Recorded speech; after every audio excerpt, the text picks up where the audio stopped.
because I know I've been doing this long enough to know that this shit is cyclical and it comes back. There were times when just keeping the studio afloat and being able to pay my people meant that I had to walk out of a presentation with a check,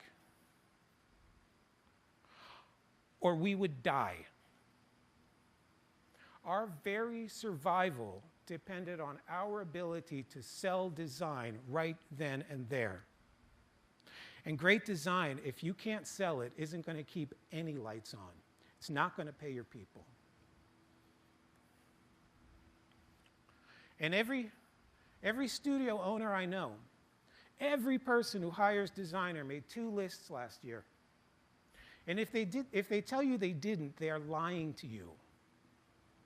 And they were lists of who was staying and who was going. And sadly, a lot of us actually had to pull those lists out this year. And the number one criteria for figuring out which list you went on was whether you could sell design or not.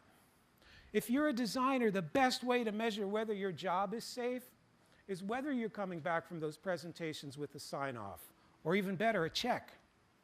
Nobody's going to fire the moneymaker.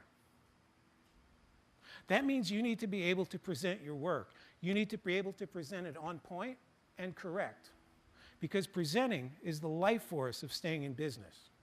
And that's true whether you run your own place or you're a freelancer or you work at a big company. You might not feel it right away at a big company, but eventually it catches up with you. And I know that everybody here wants to keep practicing this craft that we love so much. And I want to help make you better at it. So let's take a look at the 13 biggest mistakes designers make during client presentations. And let me just start off by telling you, I have made every single one of these. I still make some of them. Every day I strive to be a little bit better. Some days I manage it, some days I don't. I go back and try it again the next day. But before we get into it, let's make a couple of assumptions. One, let's assume the work is good, because like I said, I am not here to help you learn how to push swill. I have no interest in it whatsoever. And two, let's assume that you've done some due diligence in terms of testing this work. All right, let's roll. Mistake number one, you are not there to be the client's friend. No one hired you to be their buddy. There's another name for that. It's not designer. They hired you to solve a business problem. Your client hired you because you are the expert at what you do. They hired you because they have a business need that you are uniquely qualified to solve. You need to get used to that. That is your value in that relationship. And in hiring you, they have acknowledged that, one, they have a need, and two, that you can solve it. You have been brought in to add your expertise to the client's expertise to help them accomplish a goal. What they did not hire you to do was to make them happy or to be their friend. Your decision should revolve around achieving that client's goal, not pleasing them.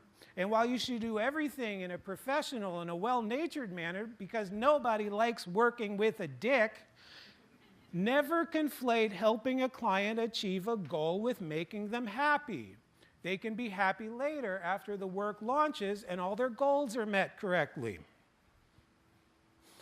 And clients have this amazing way of asking you to do things that run counter to their goal. Your job is to convince them not to do those things. That's what they hired you for. They hired you to meet a goal. In the end, they're going to be better served if you see yourself as the expert that they believe they hired. That means that you need to present yourself as the expert they believe they hired.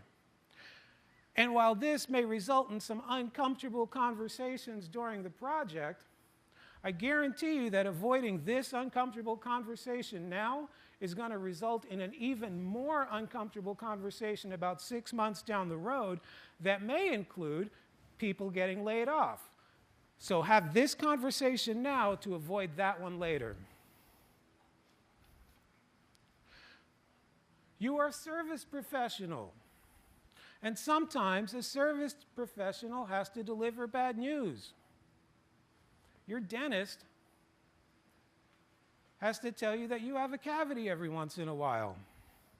Your mechanic has to tell you if your brakes are shot.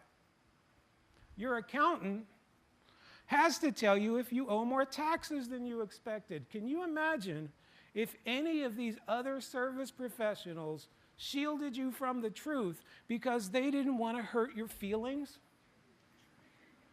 Because they were afraid you wouldn't be friends anymore?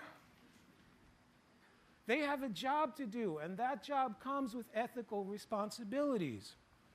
Your job comes with ethical responsibilities too. You are hired to solve a problem to the best of your ability, not the best of the client's ability, the best of yours.